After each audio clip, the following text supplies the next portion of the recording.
Good morning, good afternoon, good evening, good night, wherever you might be in this wonderful world of ours. And thank you for joining us on this episode of In the Spotlight with me, your host, Seamus Corry, Wellbeing Consultant and Mental Health Practitioner. It's great to have you along to listen into this episode. And can I just thank each and every one of you for your subscription, your following, both on my YouTube and Spotify channels. It's great to see my subscription and follow rate increasing. And please pass these episodes and share this information with all your family and friends so that more and more people can take advantage of some really amazing wisdom, knowledge, understanding, and experience that my guests bring to the table here in the spotlight. I also want to thank you for your comments and feedback on my episodes, and I appreciate you for leaving comments. And please continue to leave comments and feedback for me, because those really help me in deciding the content and preparing the content and producing the content that makes sense and matters to you. So thank you for that. You won't want to miss today's episode, ladies and gentlemen, because I've got a wonderful, wonderful human being in front of me. She is a coach. She is a nurse. She is a master practitioner of the havening technique, which we're going to get into today. Well, more than that, she's a wonderful, nice, honest, down-to-earth human being. And it's my pleasure, honor, and privilege to welcome to this podcast episode today, Leanne Murphy. Leanne, how does life find you on this wonderful Wednesday morning? Oh, thank you, Seamus. I'm absolutely delighted to be here. I'm great today. I'm on a day off. Woohoo! So that's got to be celebrated. I'm Yeah, just hoping the sun comes out though. It's a bit dull here in Edinburgh, so if the sun comes out, it makes it even better. But I'm happy all the same. good. I'm glad. I'm glad. Leanne, listen, thank you for coming along. And I know you and I have chatted a wee bit, and I'm so interested to find out the work that you do. But before all that, the first question is always the easiest, Leanne, is for those who might be listening today who don't know who Leanne Murphy is. Do you want to Mhm. share a little bit about who you are and a little bit about your own story and what finds you here today? Yeah, of course. So I'm Leanne. I'm 53 and I live in Edinburgh. I've been a mental health nurse for, it must be coming up for about 7 years. In the last 6 years, I've been specialising in alcohol problems. Prior to being a nurse, I worked in the Scottish Government for 21 and a half years. So I felt I had done my time there and it was time for a change. Absolutely. So it was quite a leap, to go from working in an office to then becoming a mental health nurse. But it was a move that I've never regretted, and I love every second of it.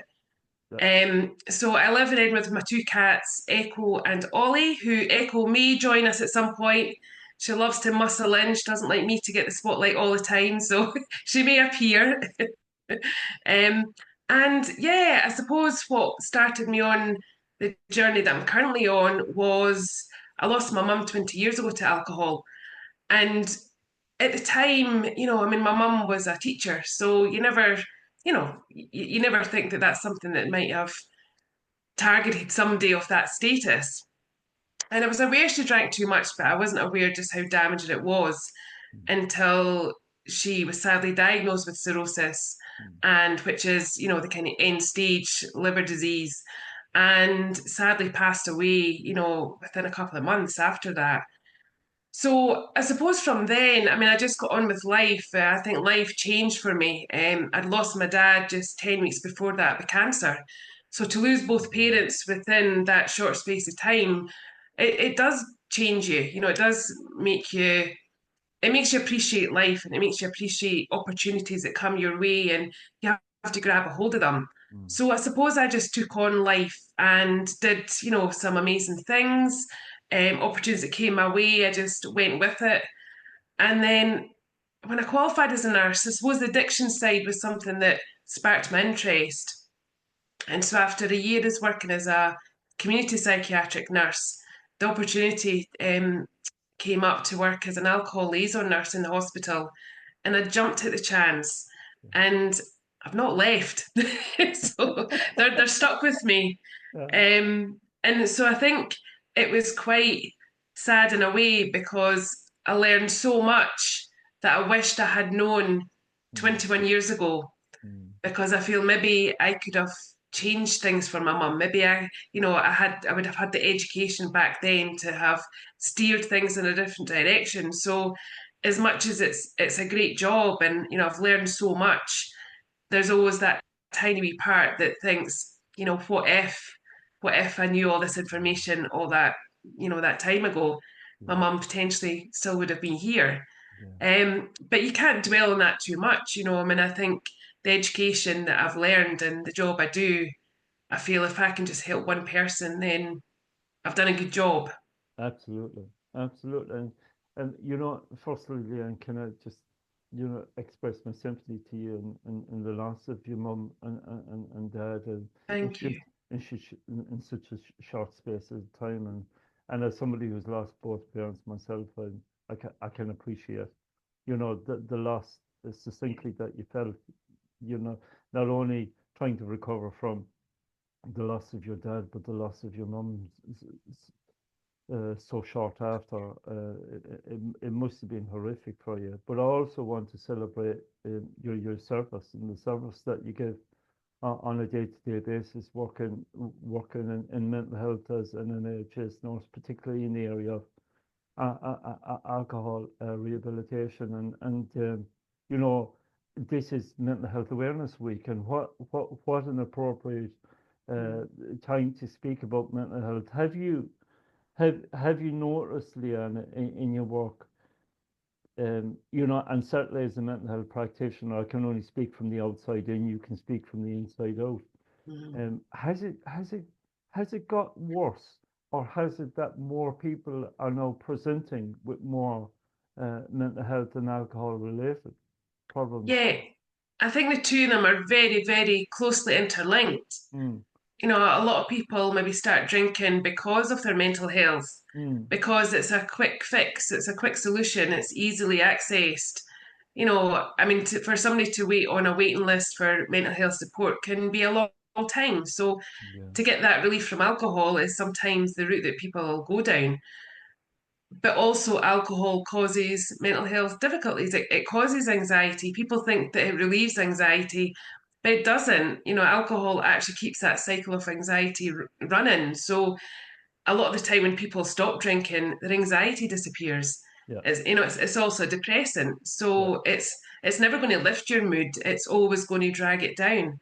But again, when people get that lift of happiness when they first have that drink, that dopamine hit, Mm, that doesn't last long. And before they know it, they're in that dopamine deficit where they're just feeling rubbish.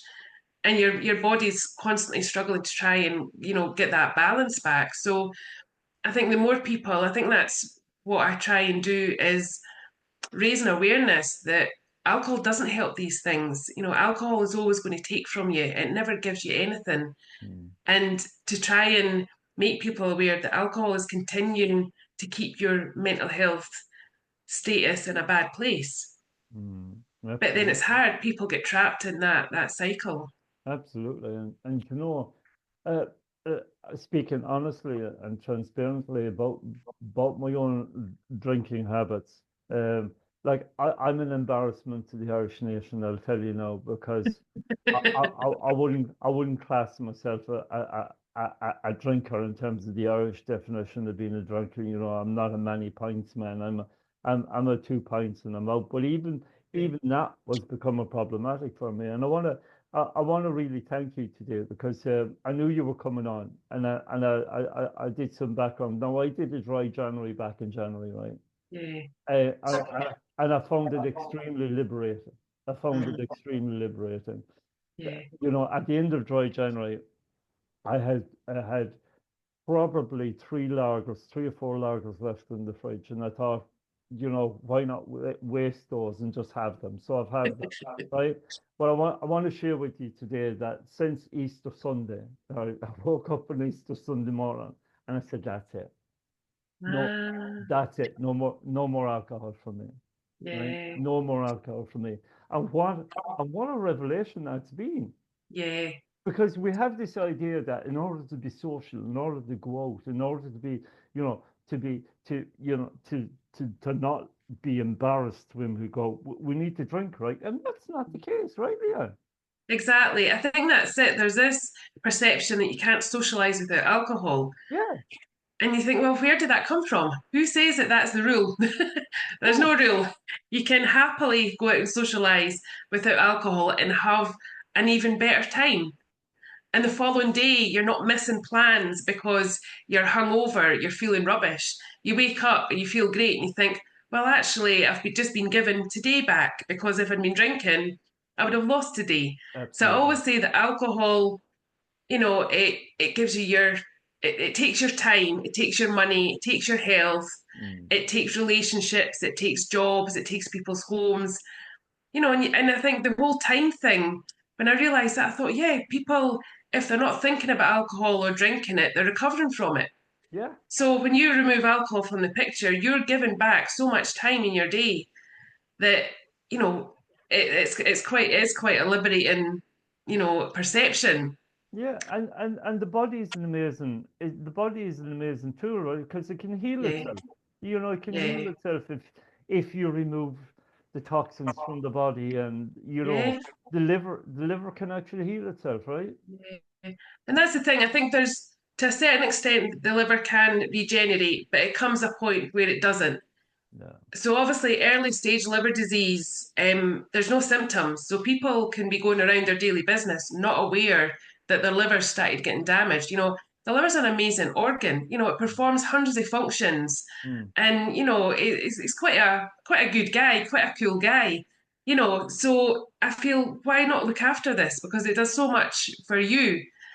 And but it comes a point where if people don't address it, it will then go on to that some more permanent scarring, fibrosis, Mm. cirrhosis, which is the end stage, where there's no turning back from that. That's you got permanent damage. And along with that comes a lot of other symptoms. So I try and say to people, you can make a decision now. Make the decision now to remove alcohol before that decision is taken out of your hands and the Mm. damage is permanent. If you have a chance to repair what damage has already been done before it gets to that point of no return, then why not do that? Why would you not do that? Absolutely. You're giving yourself longer to live. No, absolutely. No, you're absolutely right. But in doing that, you're not only saving your liver, but actually you're opening up yourself to new possibilities, right? And Yeah, and that's in the life. thing. I mean, alcohol impacts on so many aspects of your body and your health. I think it's rated as one of the most dangerous drugs, Yeah. and it is. People get alcohol related brain damage. It impacts on people's heart, on their pancreas. Obviously, the liver's the obvious one. Your nervous system. I mean, there's so many that it has a negative impact on. You think, well, why would you want to put that poison in your system that's causing all this damage? When you think about Absolutely. it rationally, it seems a bit bonkers. Yeah, Um, yeah, yeah. And it is a poison, right? Yeah, yeah, it absolutely is. It's a legal poison that we sell freely in the shops. We have buildings that we sell these glasses of poison to people, Yeah. and it is. It makes me sometimes I think I'm feeling like a real fun sponge, coming with doom and gloom. Oh, alcohol, don't drink it. But actually, when I think in my day job, when I see the amount of damage it does on a daily basis, Mm. it does open your eyes more. When I see people coming in and maybe not leaving hospital. And these aren't always older people. These are Mm. sometimes people in their, 30s and 40s that don't leave because alcohol has created so much damage that they just, they don't survive it. Mm. And it just feels like such a waste of a life. People dying because of a poison that we're selling in the shops Yeah. just sounds bonkers. It just doesn't make any sense. And I would like to think that in years and years to come, and it'll probably be well, well past, my expiry date, that people will look back and think, oh my God, those people were crazy. They actually used to drink this stuff. I would like to think that it would be, seen as something that did do harm and damage, Absolutely. um, rather than just something that we do to celebrate. We Yeah. do. And there seems to be a bit of a shift. I know Scottish government have been very much to the forefront of trying to put a cap or control on the amount of alcohol being consumed. And Mhm. as part of that cap, they increased taxation in terms of, a unit, Yeah, minimum unit pricing. a minimum unit price in Scotland. Has has that helped? And I know it's, focused more on spirits, but it's generalized in Yeah. terms of alcohol. Has that helped, Leanne? Or do we need like we need on cigarettes? Do we need photographs of Yes. really damaged livers or, people absolutely at the end stages of their life to show people Yeah. if you consume this bottle, this is this is potentially what you're going to end up at. Yeah. Yeah, definitely. I mean, I think the minimum unit pricing is good. I mean, anything that we can do to try and curtail things is a good thing, but Mm, it's not going to be targeting those people that are dependent drinkers. yeah. You know, those people that need alcohol physically or they're going to become really unwell. So, you know, these people will get alcohol regardless really of price, to the detriment where they might just stop eating. You know, they might not buy food in order to make sure they can afford their alcohol. Yeah. People that are, I suppose, are more financially stable, that any increase is not really going to have a huge impact on them either Mm, because they're going to be able to afford it. So it's going to be a certain sector of people that I think, you know, come the weekend buying that bottle of wine, they might think actually I'll maybe leave it tonight, maybe get a bottle of wine tomorrow rather than a bottle of wine tonight and a bottle of wine tomorrow because the price has went up. So it might make some people stop and think about how much they're spending. But I think that obviously a lot more needs to be done. I think what I we hear often in the hospital is people getting their alcohol delivered to their house. mm, And I think that blew my mind when I was aware that people were actually able to do that. You know, we're obviously of this culture where, I mean, I'm really guilty of it. You know, I want a new stain remover, and I'll just go to Amazon and order a stain remover to be delivered the next game day. yeah, yeah, yeah, Because I can't be bothered going to the shops to get it. yeah. Well, we, So we all we all do it, though. We all that's do it. it. Yeah, yeah, yeah, yeah, yeah. So I think that's it. We're very much of this getting things delivered, but I think it really opened my eyes when I was aware that a lot of the people that I see in the hospital, they don't leave their house. They're now in that manner of they just get their alcohol delivered. Mm, And that I suppose that was really quite shocking because for some, going down to their local shop every day and being seen could be quite helpful in a way. Whereas if that person is just getting their alcohol delivered, if something happened, who's going to know that they've not been seen for a few days? yeah, You know, so I think that was a concern as well. And I think that needs to be looked at because it's stopping people from then leaving the house. People are becoming more and more isolated and able to do this. yeah. And I think that it was interesting because I was watching, there's an advert and it's one of these delivery companies. And the woman comes home from her work, kicks off her shoes, her living room's a wee bit untidy, and you know, she gives that sigh of, oh, and then she goes onto her phone and orders a bottle of wine. So the wine then arrives, she sits down in her massage chair, so she's, you know, just kind of getting all massaged as she's got her glass of wine, trying to hold it steady. And it said, Uber wine, Uber eats. And I was like, that is shocking. So they're Mm, actually advocating for, yeah, come home from work. I'll just order yourself a bottle of wine. That's you. And I thought that is what mm, message does that send out? You yeah. know, it's not a helpful message at all. So it's things like that that really I think you become aware of when you're on this journey and you realise just how damaging the our TV and social media is in promoting alcohol Yeah. still. Oh, absolutely. And I suppose for me, I've turned to zero alcohol beers now as an alternative to have something in my hand when I'm with somebody. Yeah. What's your what's your view on that? Yeah, I mean, I am an absolute advocate for the kind of alcohol-free. drinks because for the majority of people, but I think people that have, I mean, in the hospital, if people have got cirrhosis, so if they've got damage done to their liver, we will say to them to avoid those alcohol-free options because there's still a tiny percentage of alcohol in those that people Mm, are maybe not aware. mm, Because obviously the drinks, the way they're distilled and the alcohol gets removed. So there's still a very small percentage. So if you've mm. got any liver damage, then you obviously don't want to be having any alcohol. So So is it a play on words then, Leanne? When they say so alcohol, when they say alcohol free, sorry, yeah, alcohol free, right?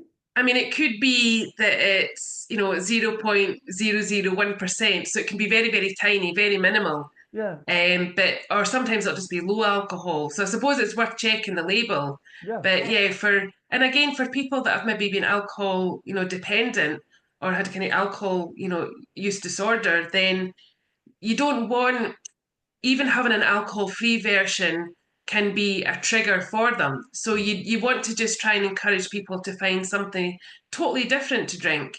mm, There's so many nice juices out there. There's so many nice soft drinks that you can have, mm. and it's getting people, I suppose, accepting that that's okay to socialize with a soft drink. That's why would you not do that? Yeah. I hear people as well saying, "Oh, yeah, I've not drank for 3 months, but it's my birthday, so I'm going to have a drink." It's like, why? Why would you have a drink on your birthday? Oh, because it's my birthday and that's what you do. I was like, well, who said that's what you I do? know it's the mindset, isn't it? It's the It is. mindset. Yeah, Christmas, and you need to have a drink because it's Christmas Day. No, you didn't. You Mhm, didn't need to have a drink because it's Christmas Day. So it's again, I think it's trying to just get people to shift their idea of what alcohol is. And yeah, and I suppose, it is a poison at the end of the day. So you think, well, I'm minimizing any harm by not drinking it. mm. But I think it is really difficult when all around it's so easy to buy in the shops. A nice day, the summer coming up, people will be sitting outside in beer gardens having a Yeah. drink, and I think there's that sort of romanticized view of alcohol a lot of the time as well, and these adverts promote the glamorous side of alcohol. It's always adverts with rooftop gardens with people in their glittery tops Yeah. and that's including the men. Yeah. So I think it makes it look like it's an aspirational thing. Oh Mm. yeah, if you drink this drink, then that's the kind of lifestyle you can This is to have the picture life of. yourself in. Yeah, and you have footballers, very famous footballers every Christmas, coming out with their glavas and their whiskies and Yeah, you know, driving up in their Land Rovers and their very expensive cars. And the reality is, you know, completely different, right? yeah, yeah. And I think what I've been struggling recently because obviously my day job is, working in the hospital and seeing people with alcohol problems.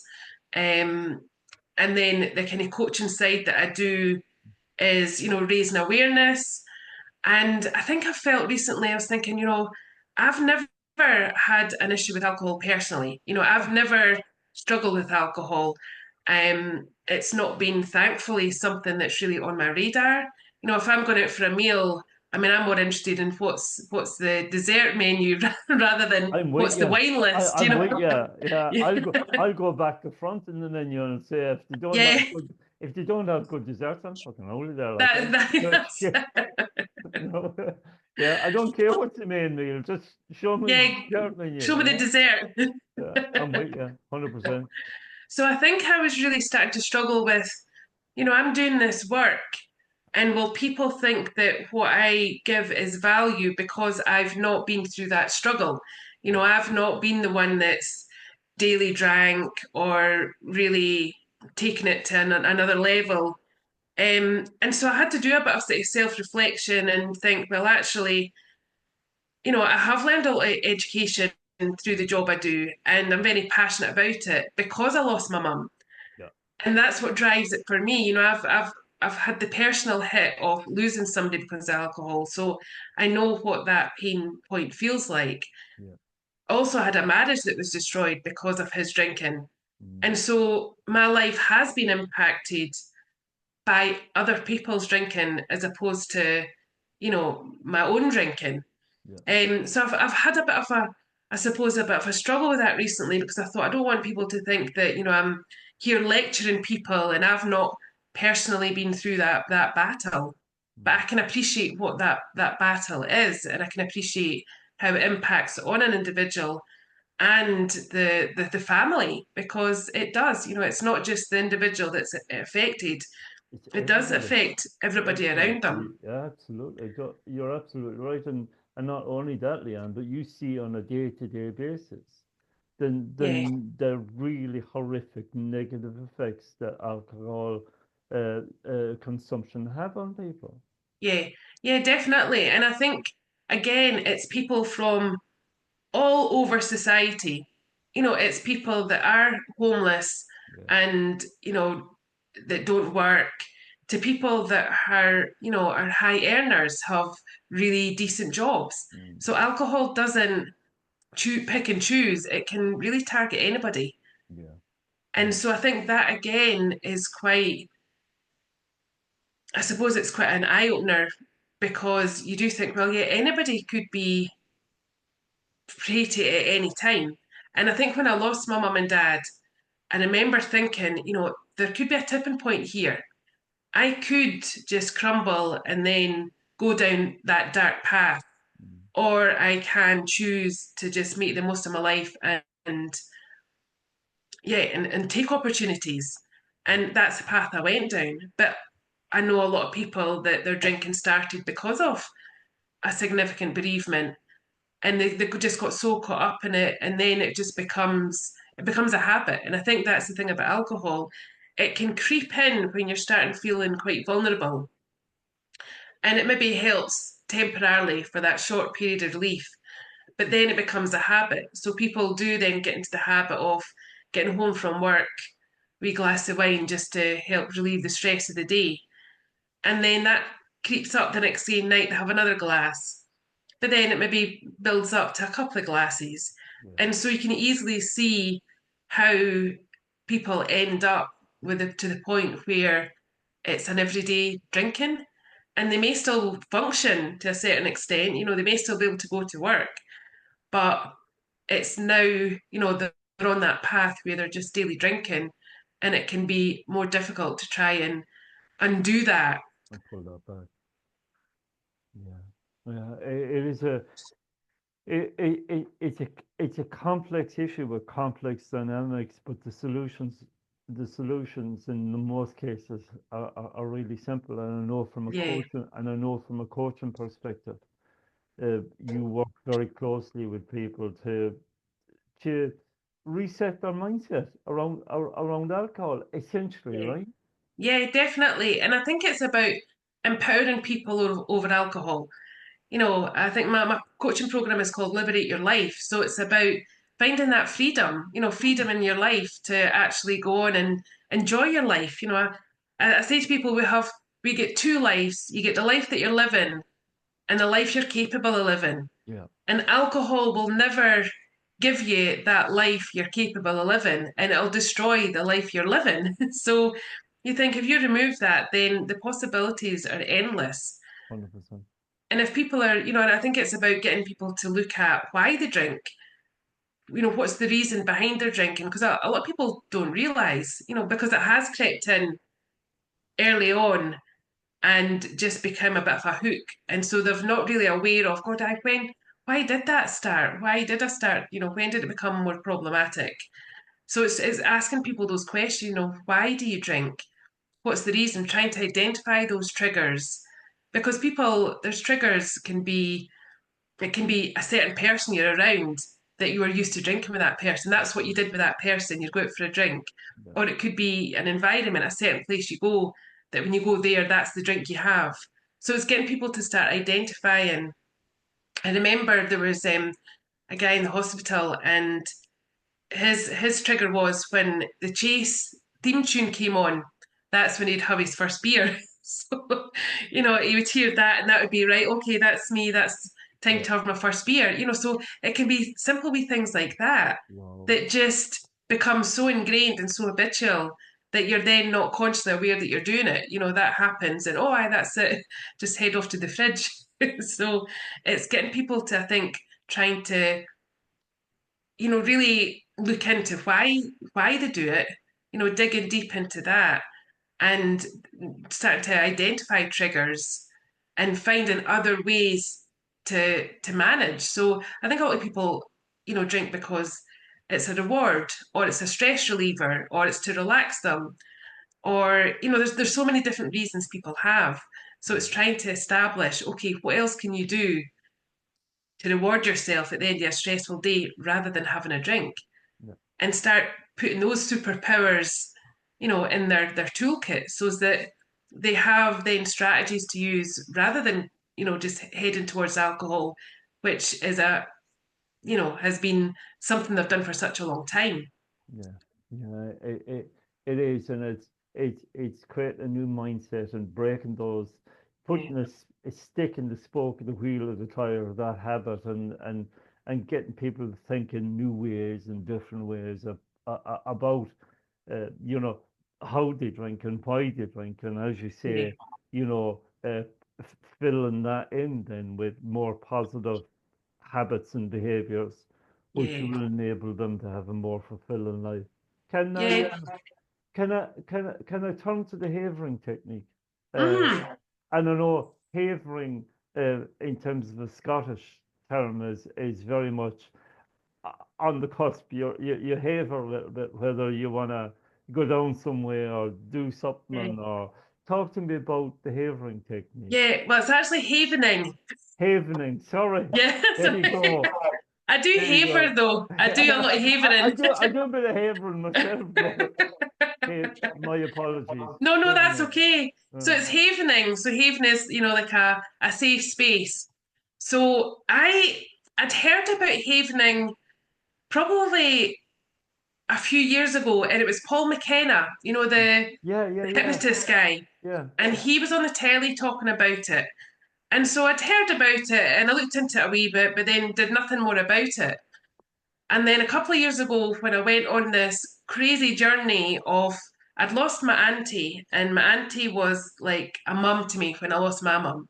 So a really significant, person in my life. And so I lost her, it'll be 2 years ago this August. And again, it was just one of those things, she was 80, she had worked for like 50 years, and had like, I think it was like 15 years retirement. And I thought, this is just crazy. You've got to just do things in life and enjoy life. So I then went on this journey of, I did a coaching accreditation. I did my Reiki 1. I'm actually off to Malaga in a couple of weeks' time to do my Reiki 2 training, which is exciting.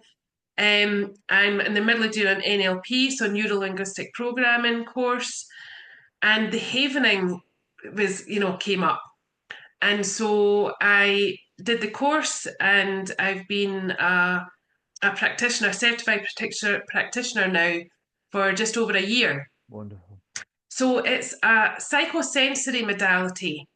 So it uses sort of touch techniques, um, and it's about helping people that have like trauma, Yeah. PTSD, anxieties, also craving. So it can work for addictions, depression, chronic pain. There's just a whole host of Wow. things that it helps with, and it's basically there's all the neuroscience behind it, which I can never quite I'm still working on remembering all that stuff.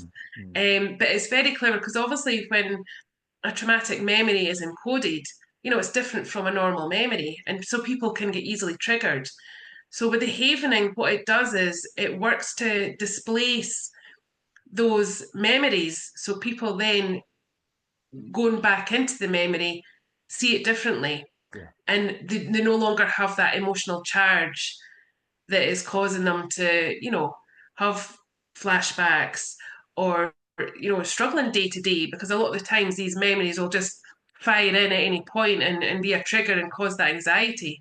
Mm, So yeah, I've been doing it now for about a year, and I love it. I mean, it's just such a lovely process to go through with somebody.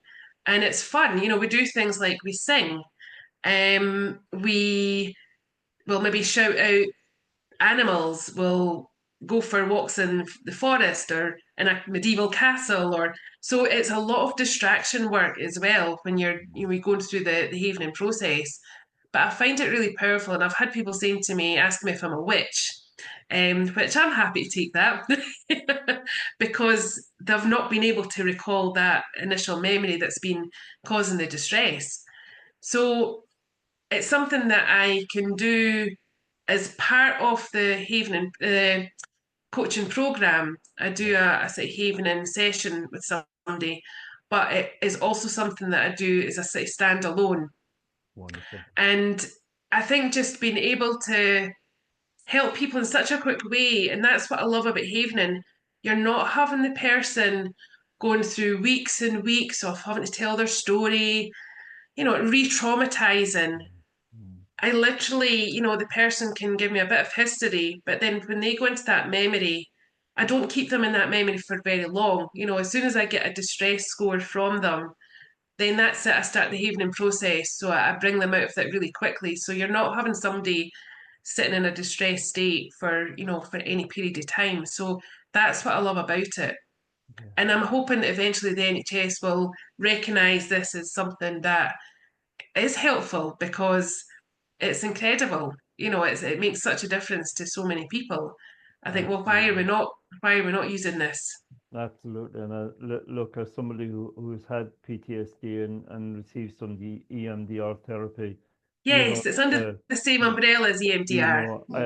I can absolutely vouch to the authenticity of the modality of that therapy, Yeah. and it absolutely works, and it's worked for me because I'm here today. Oh, I'm here today, and and in recovery, because you never fully recover from PTSD, and yeah. it's a process of recovery. But I you know, I couldn't have asked for a more wonderful guest today on In the Spotlight, Leanne, and this the midweek in terms of mental health awareness. What a wonderful snapshot of where mental health is, and what Mm. wonderful work you do in that space. And I celebrate where you are today, Leanne. I, Yeah. No. I celebrate the work that you do. Where can people find you, yeah? If you want to know more. So yeah, so I'm on Facebook, I'm on Instagram, I'm on TikTok. Hey. Uh, I'm just putting myself out there. Yeah, So yeah, I mean, I think my Instagram is Leanne the Free Spirit. I think I'm maybe just Leanne Murphy on Facebook. yeah. I don't know what I am on TikTok. I'm not very good at the whole tech side of things. Yeah. But you feel So like I can help you though, yeah. exactly, got the right person on my side. Yeah, So, and I think I've got a YouTube channel that Bear Media, Gary at Bear Media, shout out, Gary's amazing. set Big up shout for out to me. Gary at Bear Media, right? He saved both of So lives, honestly, he yeah, has. he's brilliant, absolutely brilliant at what Amazing. he does. So yeah, he helps me do a lot of that kind of stuff. But yeah, if anybody is looking for any information, just reach out, have a chat, and just see where I can help. But thanks so much, Seamus, because I think any opportunity to bang on about alcohol, then I'm there because I think it's such a damaging substance that can wreck so many lives. And I just want people to become more aware that actually without it, life is going to be so much better. Nobody regrets giving up alcohol. I promise Absolutely. that. 100%. And I'm an apprentice to that, really. Yeah. I'm an apprentice to that. Well done. Thank you so much. No, I just feel great, and my energy's Yeah. better, and my mood is better. I'm Yeah. sleeping better. Uh, I'm not Yeah. I'm not getting poked in the side now because I have a couple of beers and nothing to snore like a pig. That's gone and stuff. That's amazing. I'm a Happy new wife, man, happy Leanne. I'm life. a new man. I'm a new man, honestly. Leanne Murphy, thank you ever so much today. I celebrate where you are, Leanne. I thank you for your service that you do on a day-to-day basis, in the NHS. wish you well in terms of the work that you continue to do. And, Thank you. and I'm honoured to be able to share your message with the world today. Yeah, thank you so much, Seamus. It's been an honour. Thank you. You're welcome.